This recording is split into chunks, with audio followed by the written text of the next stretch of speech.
Welcome to the Karen Kenney Show. This is the place where we take a no bullshit look at life's little lessons. Here, together, we find the spiritual glory in even the most wicked hard story. This is a journey from fear back to love and how we can find our greatest strength and happiness in some of the most unlikely places. I believe that if you're willing to change your mind, you can totally change your life. So, are you ready to rewrite your story and choose to live free? Let's do this.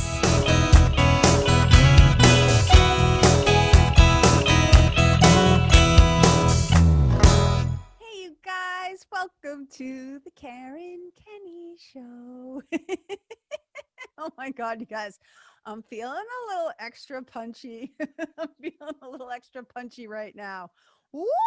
I just got to rein it in, and we're back.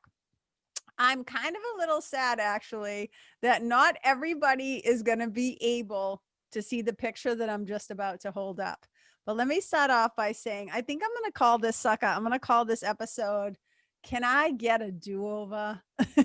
Can we all just get a do-over, please? If my calculations are correct, you might be receiving this podcast episode right from my heart to yours on New Year's Eve, December 31st. Now, look, I know all the marketing people and the smarty pants strategic people always say about your content. Don't say dates in them. Don't necessarily talk about world events or whatever, because then it dates it. And if you want to repurpose it, but I just I don't know, I just do things my own way. And there's no way that I can talk about New Year's Eve or the end of 2020 without referencing some points in time and what's been going on. But here's the deal. This picture I'm about to hold up, I'll describe it for those of you who can't see it.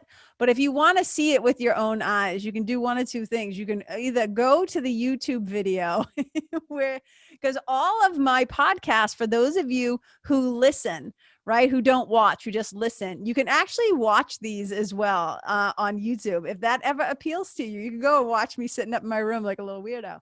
Because sometimes I have little graphics and little funny things that I show you guys. So if you want to see a picture of this, you can do that. But you can probably also go to my either Instagram or my Facebook page, because I'm probably going to post this picture there as well. So it's Karen Kenney Live, Live, if you want to go find me. All right. So this is how I keep thinking about 2020. And I keep thinking about just the insanity that has been this year. And I have this picture. Now, those of you who follow me, you know that I do not have any human kids, but I currently have 6 furry kids. I have 4 dogs. I was going to say 2 cats. Oh, I only have 1 cat. 4 dogs, 1 cat, and a bunny. a very bossy little bunny whose name is Binky Buttons. And Binks is basically the little bunny queen of Binklandia. She rules the roost.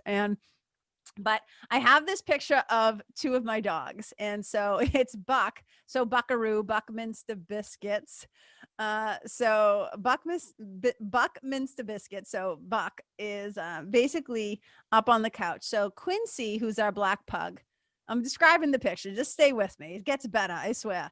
So Quincy is our little black pug, and he's the biggest of everybody. But Buck, who is actually the smallest of everybody, he's the oldest. He's kind of the alpha male. And he is actually the last one that you would actually want running the show because he's so neurotic and anxious and such a little weirdo. So this picture that I'm about to hold up, just picture it. Here's Quincy minding his own business, laying on the couch, resting on a cushion with his little head on a cushion. And Buck just comes right up and sticks his ass right in Quincy's face. So it's this picture of little Buck just basically cramming his butt right against Quincy's face and shoving Quincy's head right against the back of the cushions. It's the funniest thing if you see it. And not just because I think they're wicked cute, because they are, but it's a wicked funny picture. So go check it out. So those of you who are watching, you see exactly what I'm talking about. And I'm like, this is what 2020 did. 2020 came right up and just stuck its ass right in our face. That's what it did. It's oh, you think you're going to have a year with your little resolutions and you're going to start off all whatever, right? Yeah, they're like, hello, pandemic. Hello, election year. Hello, racial, like, which, trust me, I'm so happy that a lot of these things, not necessarily the pandemic, but I'm talking about so much stuff that came bubbling up to the surface this year really needed our attention. Like, it was time. It was time to cut the shit and, like, let's get really real and honest. But you know, when we were kids, when we were kids, I don't know about you guys, but when you were kids, like, we would make up games all the time. We used to play this game called Buck Buck. I'm not even going to get into it, but if any of my childhood friends are listening to this, especially the kids I knew from North Andover, you know exactly what Buck Buck is. And we used to play this game at the Kyle Thomas Park, and it was insane. And it was literally like, I think back to how many childhood games were actually not designed to accomplish anything other than to just hurt one another, like to just physically maim and destroy and damage one another. And Buck Buck was one of those games. But when we were kids, we would just make up games all the time. And one of the great things about that is, like, you would just make up the rules as you went. And adults have a version of this too. Like, I think in golf, there's something that's called a mulligan. Like, if you have a crappy shot off the tee, you can be like, call a mulligan. So, like, you get one more shot or one more chance to, like, hit that sucker, and it doesn't go on your scorecard. So it doesn't mess with your handicap and stuff like that. So 2020 is kind of like, can we just all call it mulligan? Can we just get a do-over? Can we just, like, all just go back and hit the restart button? But here's the thing. There's no going backwards, nor should we want to go backwards. What we want to be focusing on now, since we can't, right? We can't go back and get a do-over. And like they say, even though we might want one, right? Like, you ever just, like, think back about something you said or something you did or a choice you made or a choice you didn't make, and like, about regrets. I have a whole episode on regrets. And you just think, like, shit, man, I would give anything to have a do-over, to do it better, to get it right. And I think that's what 2021 is giving us a chance to do. I think it's giving us a chance because, we had a lot of, let's call it, I'm going to call it wake-up calls. I think we all had a lot of wake-up calls in 2020. And whether that had to do with the government, our health and well-being, our job security, how we have to be able to be more pliable in our businesses. We have to be able to, I don't even want to use the word pivot, man. That word's just being overused to death. But I do believe in the permission to pivot. So let me just say that. But this ability to change, like, right, like, all of my in-person events, like, got shit canned, and now everything's moving more to virtual. I already work virtually with my one-to-one mentoring clients and spiritual mentoring. So that part of my life hasn't changed, but my in-person, my ability to get in person, like in the physical room with people, that's really changed. So we had to learn how to, like, transition into a new way of connecting. And I think that's really what I want to talk about too, is in this desire to have a do-over, because, whether we blew it or we wish we just had more information at the time, I swear I would have done better if had I known, like that, because there's a lot that we now know. And I think as we move into 2021, we have an opportunity. And look, I would probably say this about any year. So whether you're listening to this, right, on the actual recording day, or you're checking it out in February, right, 2020, whenever the sound of my voice in this episode lands in your ears and lands into your head, your ears, your heart, your home, I think it's applicable. I mean, I think we can have a do-over every single day. So in a lot of 12-step programs, they say you can't build a better past, right? You can't go back and build a better past. But what you can do is take, and whether it was like, whatever happened, whatever the information that you receive, whatever the information or the inspiration or the influence or whatever that you got, you can now make more informed decisions. You can move into this next hour, this next day, this next week, this next month, this next year, just way more intentionally, because we got wicked clear in a lot of ways, I think, what wasn't working in 2020. Not only 2020, but I think 2020, it's kind of like, this is kind of a gross analogy and I apologize, but it's just like the zit finally needed to be popped, right? Like it was like the boil, it was time. Sorry, that's kind of a graphic thing, but I don't know. Anybody else out there? Like anybody else watch that show, Pimple Papa, Dr. Pimple Papa? So many women I know, I don't know why, we love stuff like that. Guys are always like, you guys are gross. But I just think like no other way to say it, things came to a head in 2020. And it's stuff that we can't unsee. It's stuff that we can't unsee. And I talk about this, I used to be a concierge. I might have already talked about this on a previous episode. I can't remember, but I used to be the concierge at the Hyatt Regency in Cambridge, Massachusetts. And man, did I love hotel work. I have so many stories. Holy Jesus. Some fantastic, some not so great about being in the hotel business, but I loved it. Like I thrived there. I had a lot of fun. And being a concierge was one of my first tastes of power. So that's a story for another day, but it was wicked cool. But because I was really interested in hotel work, but I was also just really curious in general. I one time saw this show where people kind of like went around and they were like germ testing. Okay. So they were like going to all these different places and surfaces to see just how many germs like lived on things. So they would like spray the thing down and then like blue light it, like the glow light, the black light. So you would see how bad things were. And I'll never forget, they were doing one on hotel rooms. And I was like, oh my God, I'm fascinated. Right. So they go in, and let me just say this. Every human liquid that you could imagine that could be on a bedspread comforter, like that thing lit up like it was glow in the dark, right? It was like, oh my God. So to this day, the first thing I do when I go into a hotel room is I peel that, I take it right off. And I've already told the story, I apologize, but I just take it right off. But my point is, it's like, and I take it off because I can't unsee it. I can't unsee what I saw on, I don't care if it's a 5-star, I don't care if it's a wicked high-end establishment. First thing I do is take that top comforter like off the bed because I can't unsee it. And there's just so much that happened in 2020 that we can't unsee.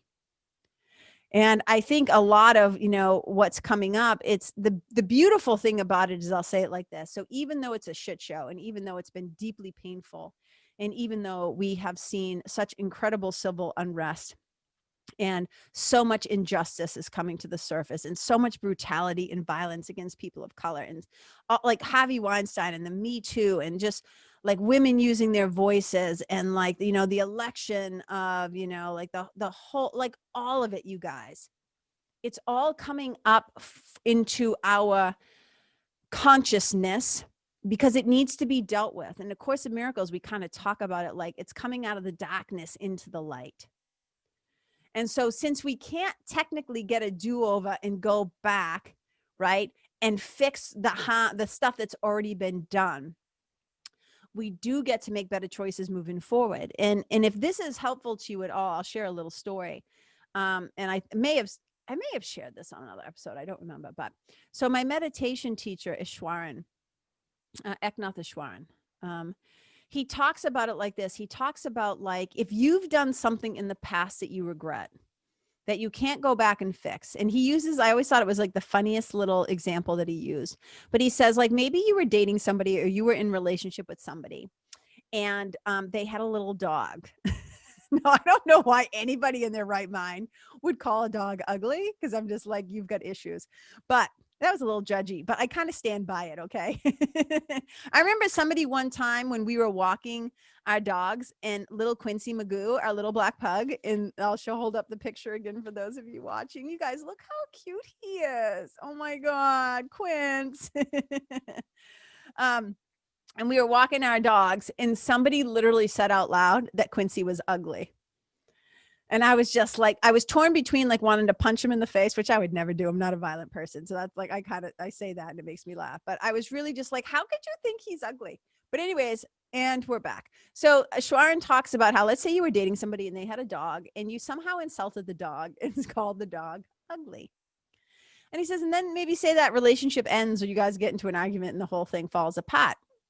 And then you move away, or they move away, or whatever.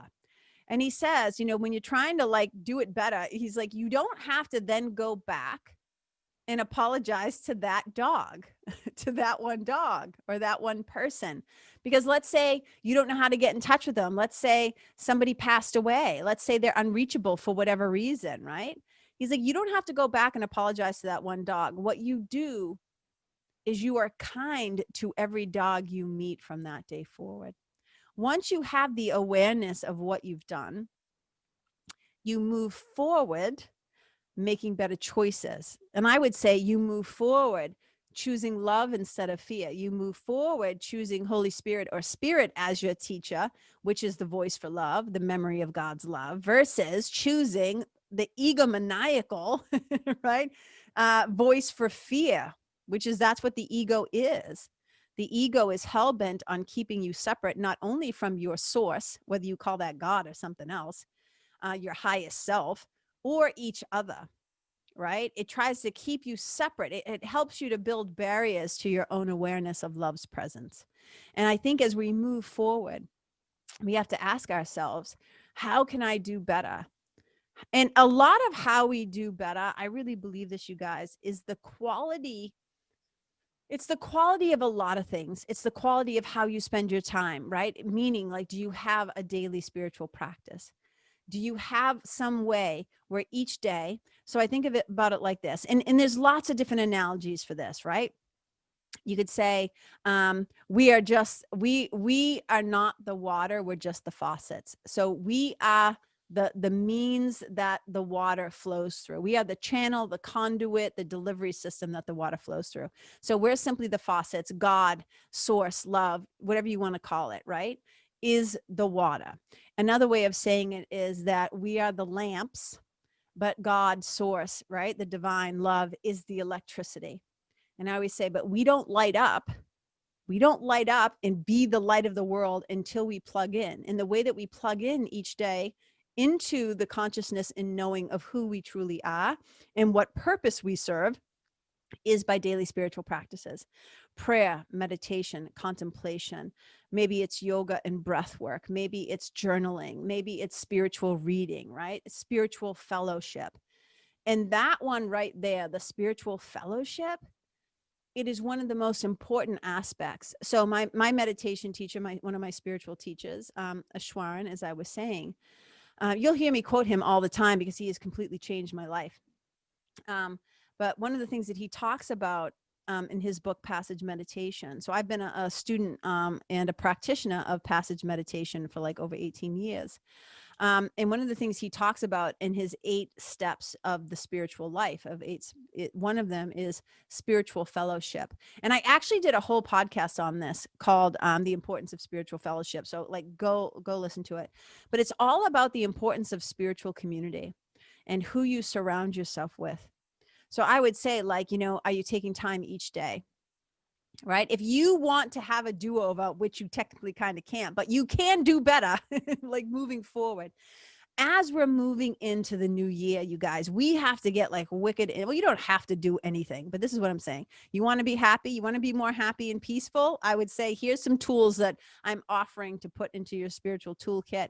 All I can do is share the tools. I can't make you use them. I always say to my mentoring clients and to my people that are in the nest, my spiritual membership, I always say to them, like, all I can do is show you the tools. I can lay them out on the table, or, if you ever had an uncle or a brother or whoever, it doesn't matter the gender, but anybody who had like a set of tools that they would like hang in the garage, sometimes they would have those great like outlines on the pegboards of like where each thing went. I friggin' love that to this day. And it's like, I can show you the tools. I can show you them. I can say, hey, here's some tweezers. Here's an Allen wrench. Here's a flathead. Here's some pliers, right? Here's some wire cutters. Here's a sledgehammer. Here's a thingy, right? But I can't make you use them. I can't make you pick them up. And it's not enough just to know that the tools are there. We have to put them to use. We have to move from the head to the heart, to the hands, right? We can't just think about them and talk about them. Like, enough of that. 2021 is asking something different of us. And it's asking us to choose to make choices that are wicked intentional, that we slow down enough that Holy Spirit has a chance, the spiritual team actually has a chance to guide you in your decision making so that you're not going to feel like you need a do-over, because you're going to be making choices from an inspired place. You're going to be taking inspired action that feels like divinely aligned. I always say the assignment is alignment. And in 2021, stuff that's not aligned is not going to work. Like, I'm not the friggin' authority on all things, but it's just my gut instinct that the bullshit, all the stuff, all just the crap that we've been like being fed from 1,000 different places. In 2021, I really believe that if you're not showing up genuinely with true care, with a true desire to connect, I think we're going to see more collaborations. I think we're going to see more people realizing finally, hey, I can't do this alone. We need each other. In the Course in Miracles, we talk about that all the time, that the only way that we go home is we all go home together. We don't get to exclude anybody. Nobody. Like, the forgiveness game is got to be on point. So we got to have all this stuff that's being churned up, all the stuff that's coming, as I would say, out of the basement, right? All the stuff in the basement that everybody's been hiding as individuals and as a country, because that's all that a country is. It's made up of a bunch of individuals. And if a bunch of individuals are sick, if they're not right, if their minds aren't right, if they aren't attuned right, if their energy is off, if it's all about me, and get mine and force and all this bullshit, like, it's not going to work. We're already seeing how it hasn't been working. So 2021 is like this beautiful opportunity to get wicked intentional. So if you happen to be listening to this on like New Year's Eve, what an incredible like time to be able to sit down like every year on New Year's Eve, right? Like, I don't go out, like, even though I'm married to a professional musician, my sweetie, I stopped going to his gigs a couple of years ago because on New Year's Eve, I just like to get quiet. I think this is maybe the first time in a gazillion years that he hasn't had a gig. That's a whole other story, how the music business has been just decimated by the pandemic. But I like to just get quiet.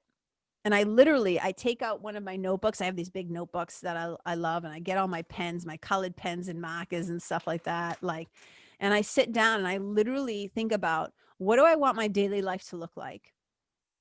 Right? Like, so literally I wake up in the morning and then like, what do I want to do throughout the day? And I always ask my clients this, and people I work with this, like, if you could write down like what a perfect day for you would look like. And I'm not talking what's actually possible right this second financially or whatever, but literally, if you just let the little kid in you, if you just let that part of you that dwells in possibility and dwells in magic and miracles, and you just said, okay, what would a perfect day for you look like?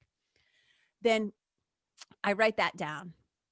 And then I kind of match it against like what my current state is or my current reality is, right? And then the thing is that now I have something that I know I'm working towards. So my spiritual team is already, boom, like put on the job.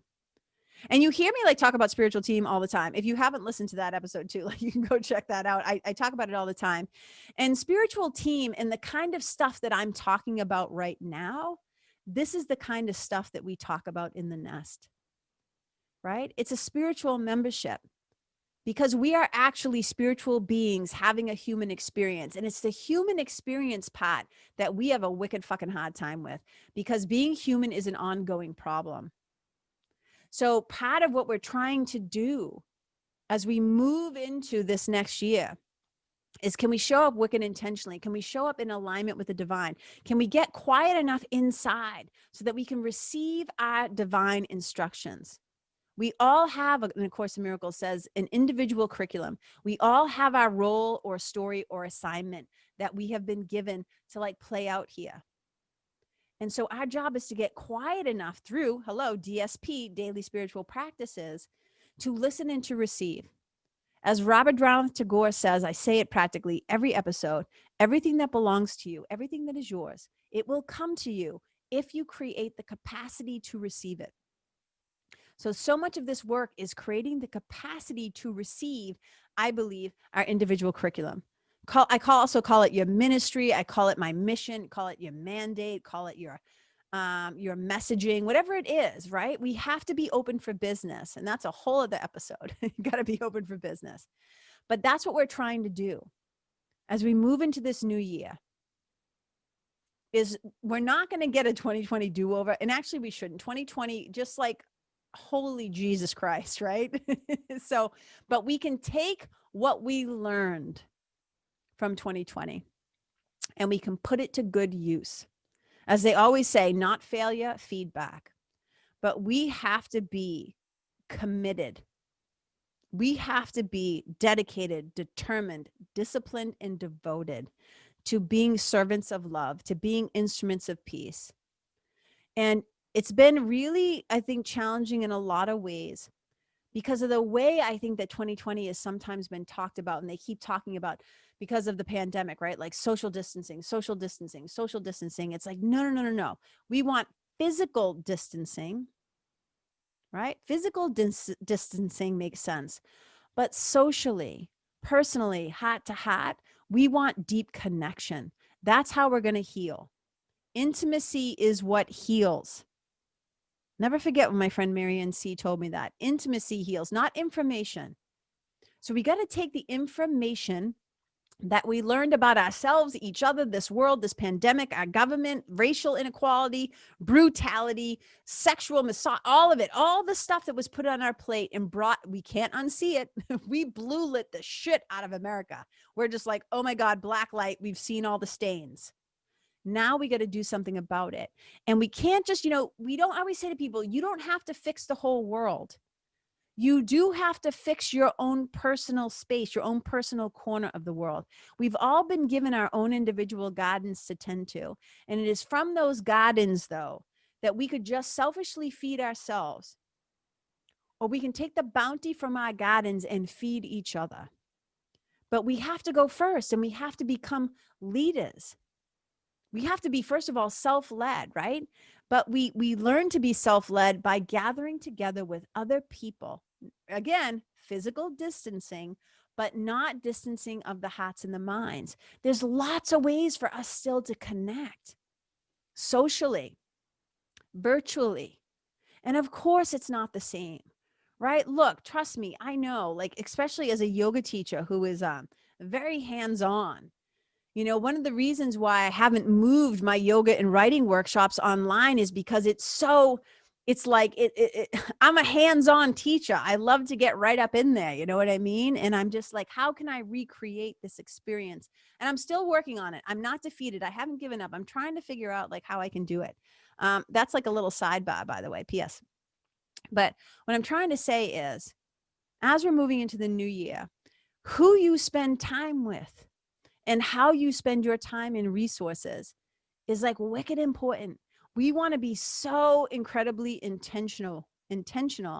And for me, I want to spend time around people that give me buoyancy, where I feel lifted by their love. I feel lifted by their presence. I feel like I have been lit up, right? That, like, from the inside out, I feel elevated by being around them.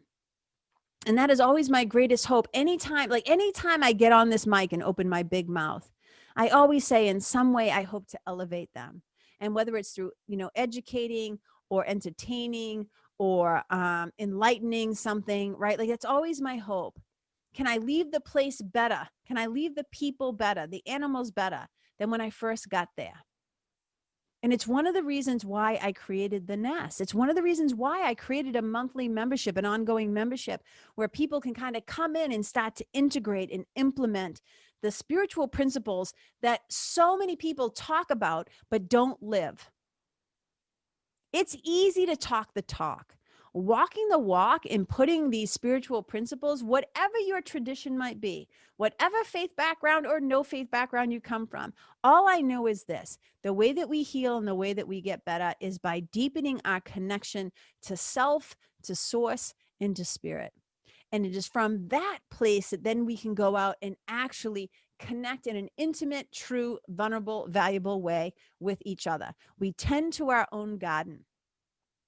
And then we tend to allow, when they do like those little gardens in the cities, like I'm not talking about like a whole farm, right? But like, how like they have little like plots in the city. And so like all the people from the neighborhood come together and grow stuff. And it's like, hey, I have kale. Hey, I have tomatoes.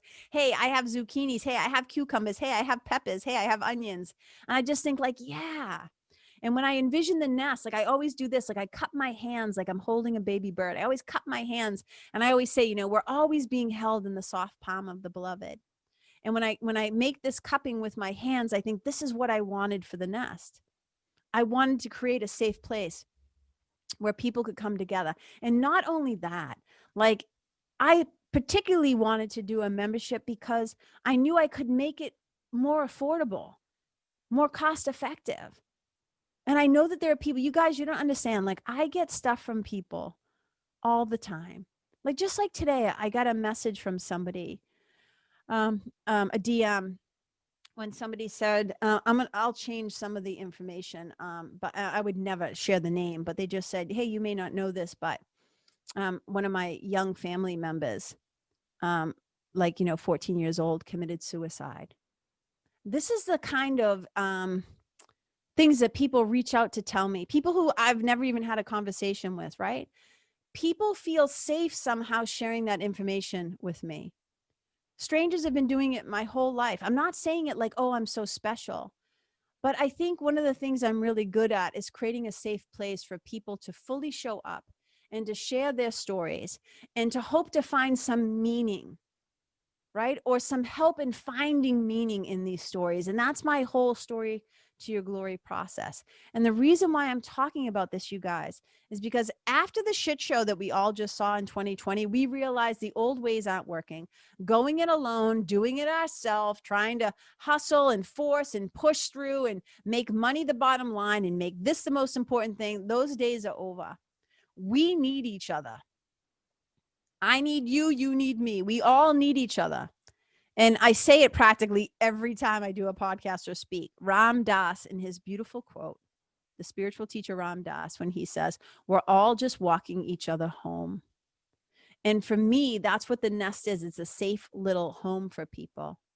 And I swear to God, you guys, yes, I'm totally transparent. You know me. I'm reopening the doors to the nest in January to the public. I only open it up twice a year. So if you're somebody who's interested in that, I always tell you, you can DM me, you can send me an email, Karen@KarenKenney.com, but that's not why I'm telling you this. I swear to God. I'm talking about the nest because I think these kinds of places where people come together, because even right now, people can't go to church.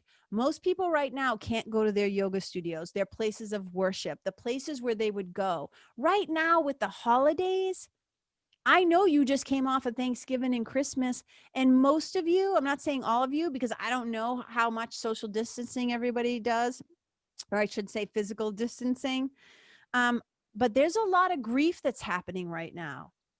There's a lot of grief that's happening right now because people weren't able to see their people. Right now, we're grieving the loss of traditions. We're grieving the loss of being able to gather at the holidays. We're grieving, right, the ability to be around the ones that we love. There's so much grief. And, new grief triggers old grief. And so there's probably a lot of, I just picked up. You guys can't see what I just did. Hold on. I got to get my water. There's so many people who are having experiences where old undealt with trauma is resurfacing. And I know so many people, the two things that I hear a lot of people saying to me repeatedly, well, I say three things, is number one, I keep hearing how exhausted people feel. A lot of people feel wicked tired, just like bone deep tired. A lot of other people, the word I keep hearing is overwhelmed. A lot of people are feeling really overwhelmed. And a lot of times those things come from, I'm not blaming it on anybody. I'm just acknowledging. Sometimes it comes from feeling like we have to do everything on our own. Like I have to figure it out. I have to do I. And I always say to people, when we get caught in that loop of I, like I got to drive the bus. I got to do the thing. I'm like too much I, not enough God. Too much I, not enough of the divine. Too much I, not enough of the universe, right? Too much I, not enough spiritual fellowship. So we want to start to kind of gather around us good quality people who are doing this work, who are doing self-introspection, who are taking a look at the choices that they've made, who are trying to be more socially minded, who are trying to make a difference in their communities, people who not just want to lead their own life, but want to lead with love. And I think that because we can't, I always say, like, sorry, we don't get a do-over. We get no mulligans. 2020 is not giving us a technical mulligan. Hold on. Or maybe I got it wrong. Maybe 2021 is the mulligan for 2020. Maybe that crap shot that just happened. But I think that a lot of valuable stuff obviously came out of 2020. And I think, with the change of presidency, with the change of, and like some beautiful things, some history making things have happened. So I think, like, I'm not saying it wasn't for naught. I think it was the universe holding up a mirror to us saying, hey, you got to get your shit together. This way isn't working. So I think that the next question then becomes, and then I'll let you guys go, what do I want my do-over to look like? If I'm getting a mulligan, if I am getting a mulligan and I get a do-over for 2021, you definitely don't want it to be like this, a replay of 2020 coming up and sticking its ass right in your face. It's like, so we sit down, maybe get out your notebook and you ask yourself, what do I want? What do I want it to look like? How does it look right now? And then how do I kind of like get there? And just know that we can't get there alone. And that spiritual fellowship is a very powerful way. And again, I'm not saying join you. Yeah, you want to come join the nest. I am more than happy. Open up the doors, like, come on in and we can talk about that. But like, just finding your people, getting wicked clear about what your true priorities are, what really matters to you, who really matters to you, right? And part of it has to extend beyond just like the 5 people, right? What we would call in A Course in Miracles special relationships. We have a lot of special relationships that are basically causing the breakdown, because a lot of people only care about their kids and their family and their people and people that look like them and sound like them and love like them, right? Sexually, et cetera, et cetera, et cetera. That's not going to work. That's the old way. That old paradigm, those old programs, they are not working, my friends. So we're being called and we're being given an opportunity to do it over in 2021. And we want to get really serious. And I always say, you can be wicked serious and still have a wicked good time. I always say this to people in spiritual mentoring. Like, people often, like, they find out like I'm a spiritual mentor and that like I talk about these kinds of things about God and forgiveness and trauma and rewriting our stories and mindset and mind training and discipline and all these things. And they'll just be like, you must be really serious. And I'm like, I'm laughing all the time. They're always surprised at like how happy I am. And I said, look, I learned a long time ago that you can have a deep connection to God and still have a wicked good time. I don't take myself too seriously. I take this work seriously, but I don't take it so serious. We laugh. We have a lot of fun. We have a lot of fun in this work. My clients and I, we crack up all the time. And in the nest, we laugh a lot. And there's tears and there's hard work and there's all that other stuff. But so I guess that's what I'm saying. Ask yourself, what do you want for your do-over? How do you want it to look? How do you want to serve? How do you want to serve others? How do you want to serve your brothers and sisters? How do you want to start to show up and step up and use your voice and make a difference in the world? And it doesn't always have to look like some big, grand fucking thing. This isn't about the number of your followers and being an influencer and doing all these events. It's not that. We can make such a huge difference just by smiling at the cashier, by saying thank you, by being kind, by being courteous, by maybe buying somebody else's lunch or holding the door open or sending a little handwritten note saying, hey, I appreciate you, acknowledging each other. Remember, like, I just think like kindness doesn't cost us jack shit. It's free. It's cheap. It's easy. And this is how we're going to heal as a country. This is how we're going to heal each other. But we can't do it alone anymore. There are certain things I always say, nobody can do this work for you. This spiritual work, nobody can do it for you, but you don't have to do it alone. I know, because I'm a spiritual mentor and this is the work that I do. And part of it is so that I can walk along beside you on this way that you've chosen for part of the way. Until you get your bearings, until you get your balance back, until you get your feet underneath you. And then that's the whole thing. Like I always say, like, I want people to go out into the world and create their own little nests. And I don't mean like memberships, but in their families, create a safe place, create a safe place for your neighbors, create a safe place for the kid down the street. Be inclusive, be inviting, be kind, be open-hearted, be open-minded, forgive each other, say you're sorry, own your shit, own your brilliance. Like, let's go. 2021 is like, it's calling to us. And I think we're ready. I know we can do this. I don't know, maybe I'm naive. Maybe I am stupidly naive, but I will say that I have faith in the sonship. I have faith in God's kids. I believe that we can awaken from this dream of separation, and we can really start to get, I've been writing this story of separation. I've been listening to the wrong teacher. I've been listening to the voice of the ego. I can choose love instead of this. I can choose peace instead of this. I can choose to be miracle-minded. That's part of the do-over. So I'd love to hear from you guys. You know, what you would do for a do-over. How are you, not even how might you, how are you consciously making inspired choices through getting quiet, through listening deeply to the inner teacher that lives within your own heart? Because this isn't about also doing it everybody else's way. I'm going to do a whole podcast probably about that, about trusting your own inner teacher, trusting your own inner wisdom, trusting your own inner knowing. That's what's being called. So it's not about following the systems and the structures and the ways of everybody else, but it is about getting around people where you feel safe enough to show up honestly, vulnerably, intimately. So you come to know yourself, your source, and your spirit in a deeper way. And then you go out into the world from that place, from standing on your sacred ground and knowing who you are and why you're here, and then getting down to business. So you guys, I wish you a most glorious 2021. I hope that we surprise the shit out of ourselves and each other. And I hope that kindness and compassion rules.